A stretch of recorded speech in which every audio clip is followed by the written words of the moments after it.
the strange world of witch beliefs.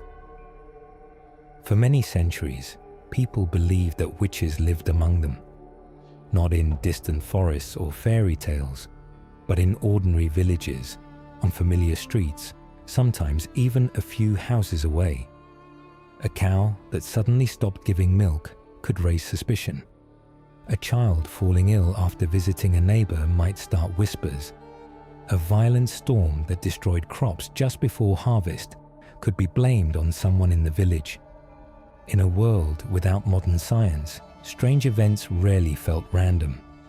Misfortune almost always seemed to have a cause, and sometimes that cause was believed to be a witch.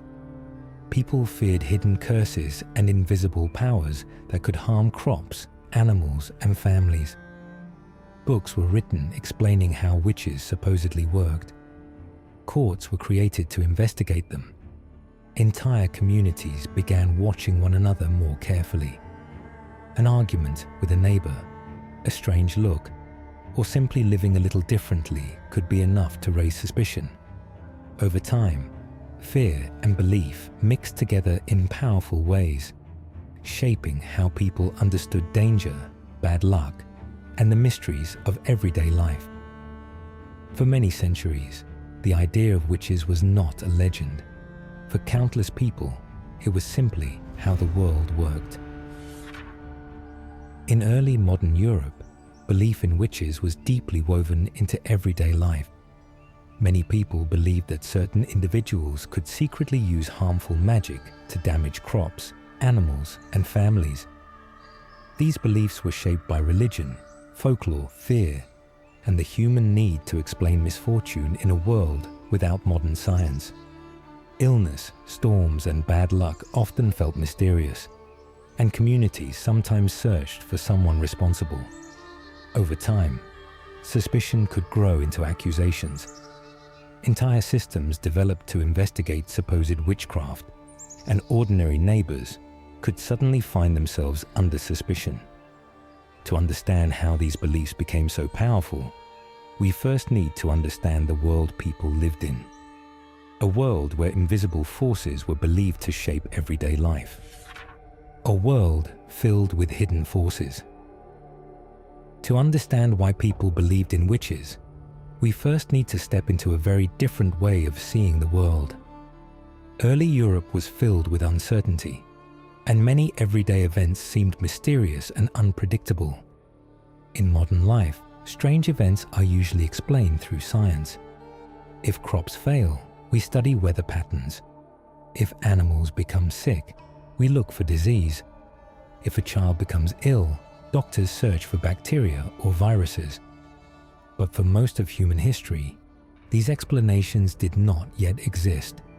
People lived in a world where many events had no clear answer. When something frightening or unusual happened, it rarely felt like pure chance. It felt as if something had caused it. Most people lived in small villages surrounded by fields and forests. Life depended heavily on nature. Crops needed the right weather, animals needed to stay healthy, and families relied on their harvest to survive the winter. But nature could be unpredictable, and when things went wrong, the consequences were serious. A sudden frost could destroy an entire harvest. Disease could spread through livestock. A violent storm could flatten crops in a single night. When this happened, people naturally searched for explanations. Religion shaped how many people understood these events.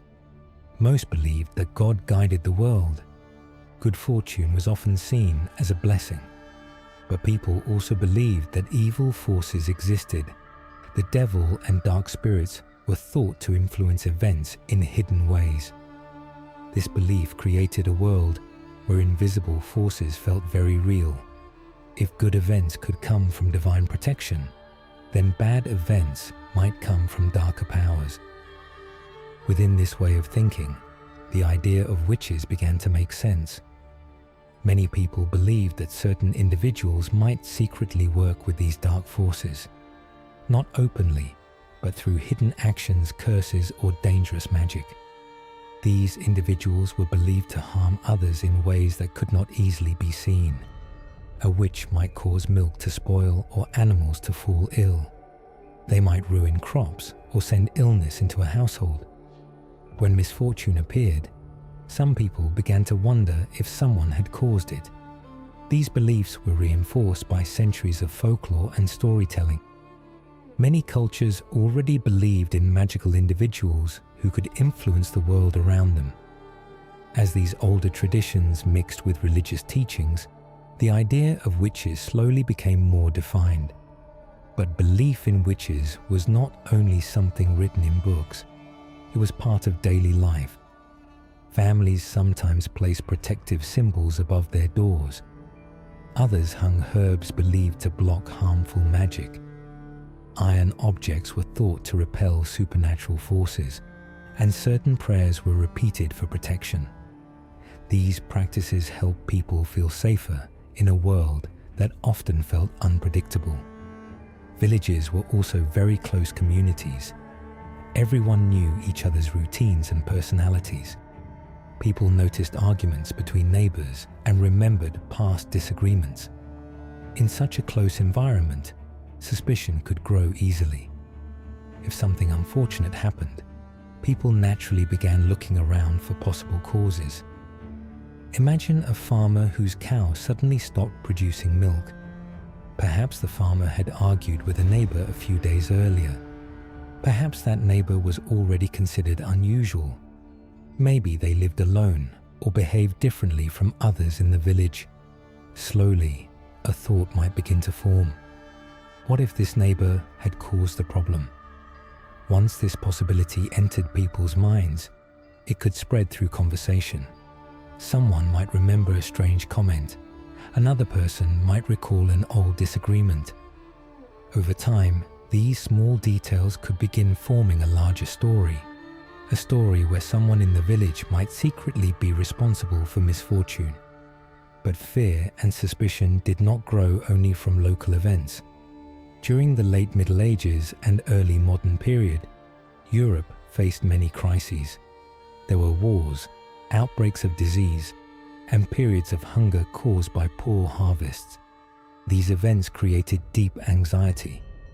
Communities living through constant hardship often search for someone to blame. The belief in witches offered a powerful explanation. If invisible dark forces existed, then perhaps someone was helping them. Once people truly believed the witches were real, they began watching their communities more carefully. Small events suddenly felt meaningful. Arguments, strange behavior, or misunderstandings could become signs of something darker. What began as uncertainty slowly developed into a system of suspicion, a way of explaining misfortune that placed responsibility on hidden enemies living within the community. And as these beliefs grew stronger, whispers of suspicion slowly began turning into accusations. In the next chapter, we explore how suspicion could grow into formal accusations and how ordinary disagreements between neighbors sometimes became the beginning of a witch trial. The first signs of a witch. In many villages, accusations of witchcraft rarely began with a dramatic event. There was usually no sudden discovery, no obvious proof, and no moment where everyone suddenly agreed that a witch had been found. Instead, the first signs often appeared slowly, through small events that seemed strange or unsettling. It might begin with something simple: a cow that suddenly stopped producing milk, butter that refused to form during churning, a child who became ill without a clear reason. On their own, these things were not unusual. Life in early Europe was full of problems that people did not fully understand. But when several strange events happened close together, people sometimes began searching for connections. Perhaps a farmer remembered that a neighbor had visited the barn earlier that week. Maybe someone recalled a recent argument between two families. Maybe an old disagreement suddenly felt more important than it had before. Slowly, the idea that misfortune might have a human cause could begin to take shape. Certain moments were especially likely to create suspicion. One of the most common involved requests that had been refused. In many villages, poorer residents sometimes asked neighbors for small amounts of food, milk, or grain. Most people helped when they could, but sometimes requests were denied. If the person who had been refused later walked away angry or upset, and something unfortunate happened afterward, people might begin wondering if the two events were connected. Stories like this appear again and again in historical records.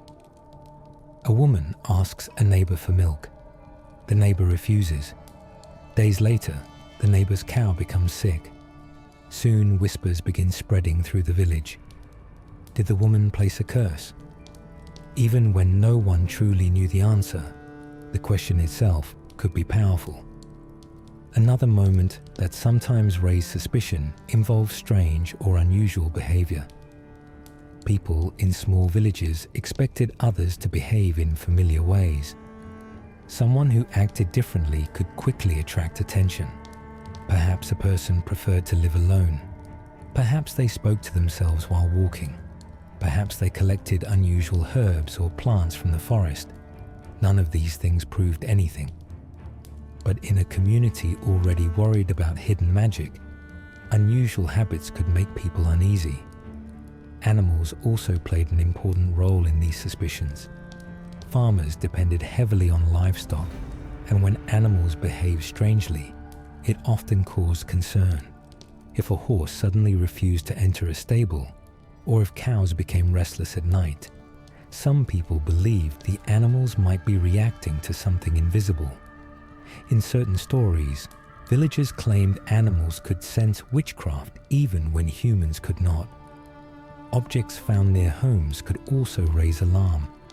People sometimes discovered strange bundles made from sticks, hair, cloth, or herbs.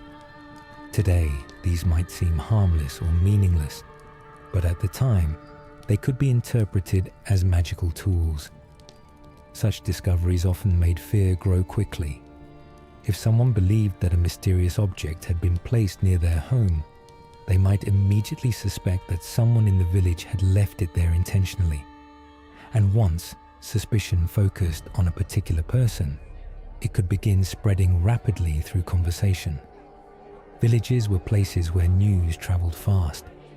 People met each other daily at wells, markets, churches, and fields. Stories passed from person to person, changing slightly each time they were retold.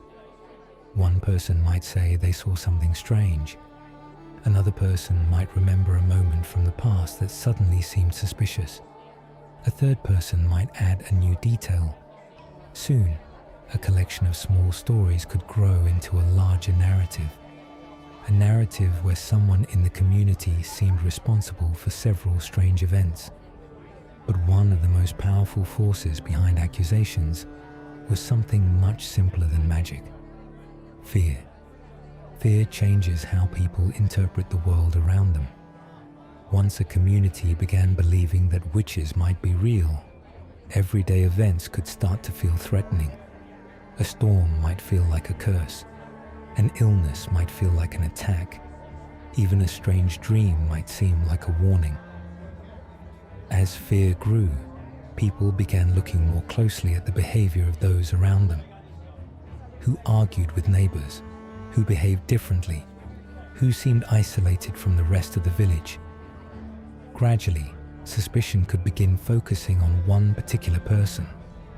And once a name began circulating in whispers, the situation could change quickly. Because once a community began to suspect someone of witchcraft, the next step was often to test whether those suspicions were true. And those tests could lead to consequences far more serious than anyone had first imagined.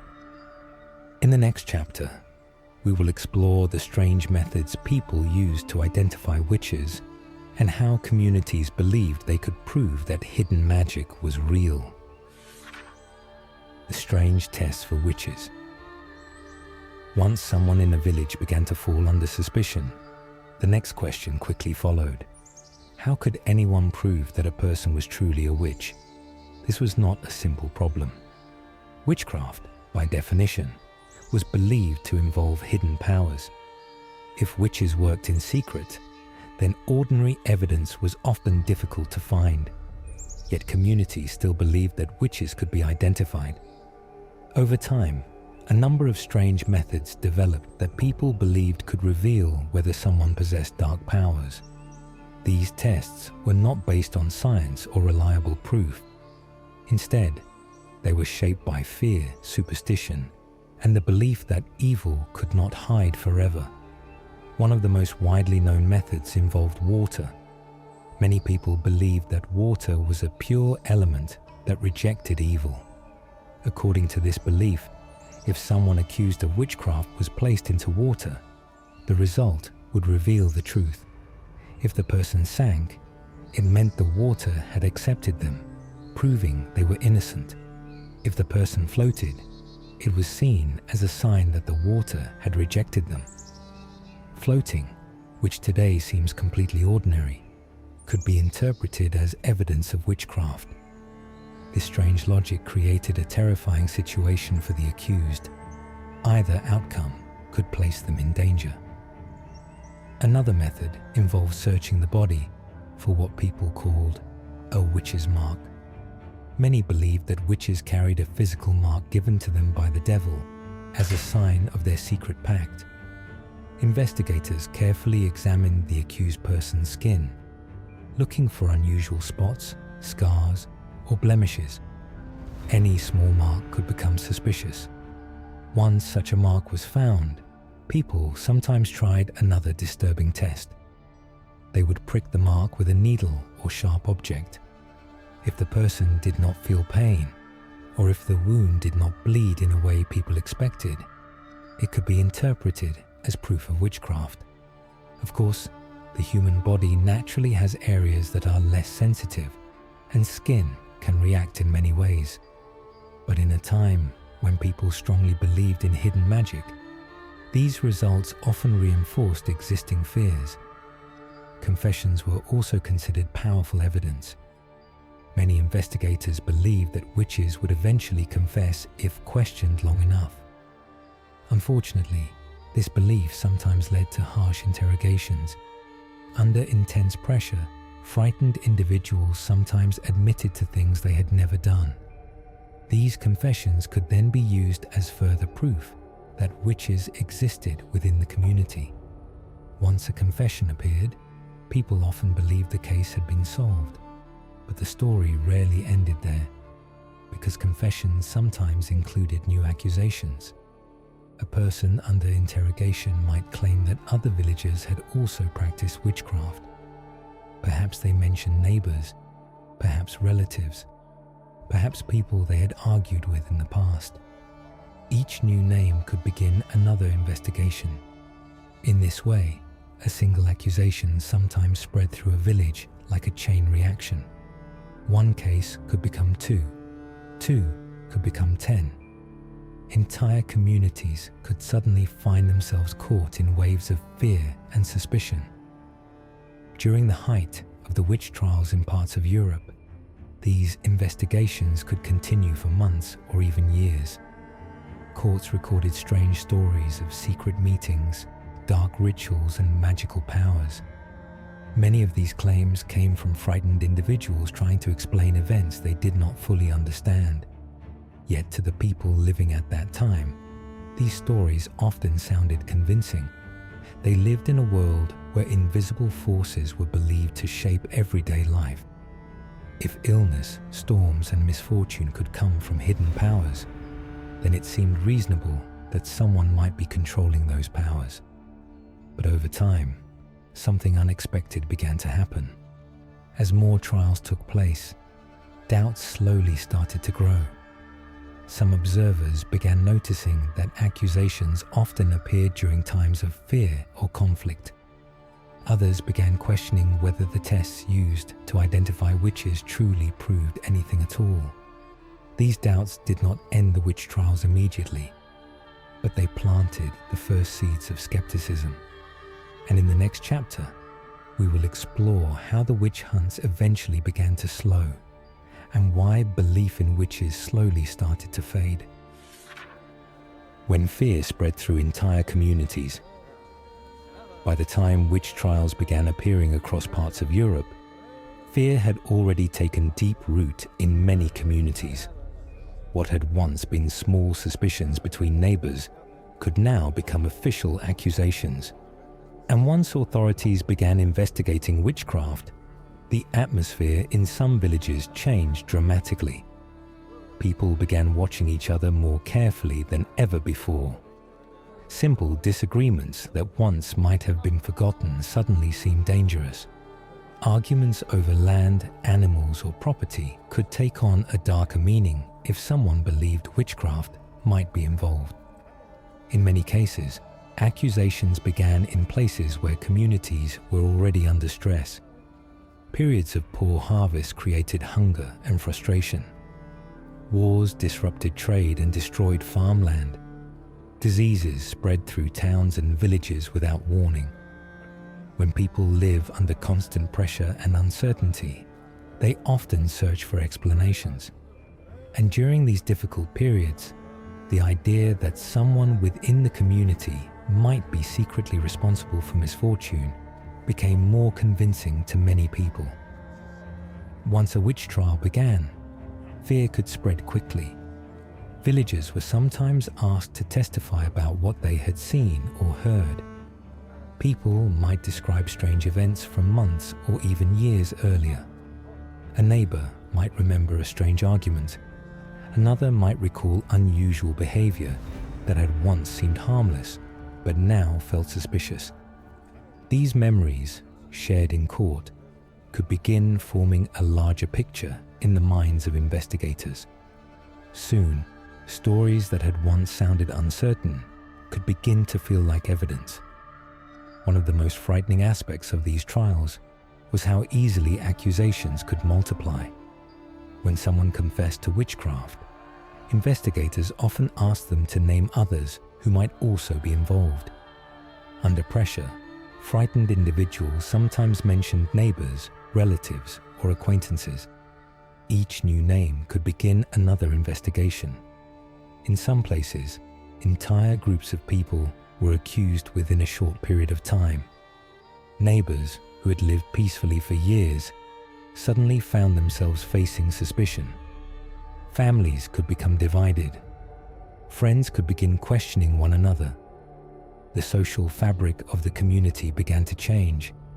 Trust, once the foundation of village life, slowly began to weaken. Instead of cooperation, people sometimes began protecting themselves by staying quiet or avoiding conflict. In certain towns, the fear of being accused became so strong that people changed their behavior. Some avoided helping strangers. Others were careful about how they spoke to neighbors. Even ordinary disagreements could feel dangerous. Yet despite this growing fear, not everyone believed the accusations. Some judges and officials began noticing patterns that raised concerns. Many of the accused were elderly, poor, or socially isolated. Some had been involved in arguments or conflicts before accusations appeared. In other words, the accusations often seemed connected to ordinary social tensions rather than hidden magical powers. These observations slowly began creating doubt. A few investigators began questioning whether the methods used to identify witches were reliable. Others wondered whether fear itself might be influencing the outcome of these trials. These doubts did not end the witch hunts immediately, but they began to change the conversation. Because once people begin questioning a belief system, even quietly, that system can slowly begin to weaken. And in the next chapter, we will explore how skepticism gradually spread through Europe and how belief in witches slowly began to lose its power. When doubt began to appear for a long time, belief in witches seemed almost impossible to challenge. Courts accepted accusations. Communities believed the stories. Books described witches as a real and dangerous threat. To many people living during this time, the existence of witches simply felt like a fact of life. But slowly, in some places, small doubts began to appear. These doubts did not arrive suddenly or dramatically. Instead, they grew quietly through observation and experience. Some judges began noticing that accusations often followed the same pattern. Many of the accused were older women who lived alone. Others were people who had recently argued with neighbors. Some were simply individuals who lived on the edges of their communities. This pattern raised an important question. If witches were truly powerful agents of dark forces, why were the accused so often the most vulnerable people in society? Some investigators also began questioning the strange tests used during witch trials. The water test, for example, produced results that could easily be misinterpreted. Floating in water was treated as proof of guilt, yet floating is something that happens naturally. Searching for a witch's mark on the body also proved unreliable. Human skin naturally contains scars, blemishes, and marks that can appear unusual. Even confessions began to raise concerns. Under pressure or fear, people sometimes admitted to things that were not true. In several cases, individuals later explained that they had confessed simply to escape interrogation, or because they believed the authorities expected it. These observations slowly began to change how some people viewed the trials. Writers, scholars, and certain officials started questioning whether accusations of witchcraft were based on real evidence or on fear and misunderstanding. Some argued that natural explanations might exist for events that had once been blamed on magic. Illness might come from disease rather than curses. Storms might come from weather patterns rather than spells. These ideas began spreading slowly during the late 1600s and early 1700s. At the same time, science and new forms of education were beginning to grow in influence across Europe. Scholars were studying the natural world in new ways. They were observing patterns in nature and testing ideas through experiments. As scientific thinking spread, the mysterious events that once seemed supernatural slowly began receiving clearer explanations. Storms, illness, and crop failures could often be understood through natural causes rather than hidden magic. Gradually, the belief that witches were secretly controlling these events began to lose its power. Courts also began changing their standards for evidence. Judges became more cautious about accepting accusations without clear proof. Some regions introduced stricter rules for investigations, making it more difficult to bring witchcraft cases to trial. Over time, the number of witch trials began to decline. This change did not happen everywhere at once. In some regions, accusations continued longer than in others. But slowly, across Europe and later in parts of the Americas, the intense period of witch trials began to fade. What had once been a powerful belief system was beginning to weaken. And in the final chapter, we will explore how the age of witch hunts eventually came to an end, and how the idea of witches gradually shifted from a real fear into a story of the past. When the witch hunts finally ended. By the early 1700s, something remarkable had begun to happen across much of Europe. For centuries, fear of witches had shaped how people understood misfortune, illness, and unexplained events. Entire communities had once believed that hidden magic could quietly influence everyday life. But slowly, those beliefs began to lose their hold. In many regions, courts started refusing to accept witchcraft accusations without strong evidence. Judges who once took such claims seriously became more cautious. They had seen too many cases built on rumors, fear, or misunderstandings. Some trials had produced strange and unreliable testimony. Others had relied on tests that clearly proved nothing. Over time, these problems became harder to ignore. At the same time, the world itself was beginning to change. New ideas about science and nature were spreading through Europe. Scholars were studying the natural world in ways that focused on observation and evidence. Storms, disease, and crop failures were increasingly explained through natural causes rather than supernatural forces. As these ideas became more widely known, the mysterious events that once seemed like signs of witchcraft began to look different. A storm was no longer seen as a curse sent by a neighbor. An illness was no longer automatically blamed on hidden magic. Gradually, the fear that witches might secretly live within the community began to fade. Governments also began changing their laws. In several countries, laws that had once allowed witchcraft trials were removed or replaced. Without legal support, accusations of witchcraft became far more difficult to pursue. In England, for example, the Witchcraft Act was eventually repealed in 1736. Instead of treating witchcraft as a real crime, the law began treating claims of magical powers as fraud or superstition. This shift marked an important turning point. The fear that had once dominated entire communities was slowly being replaced by skepticism. People were beginning to question the beliefs that had shaped earlier generations. Of course, belief in witches did not disappear overnight. Stories and folklore about magic continued to exist in many cultures.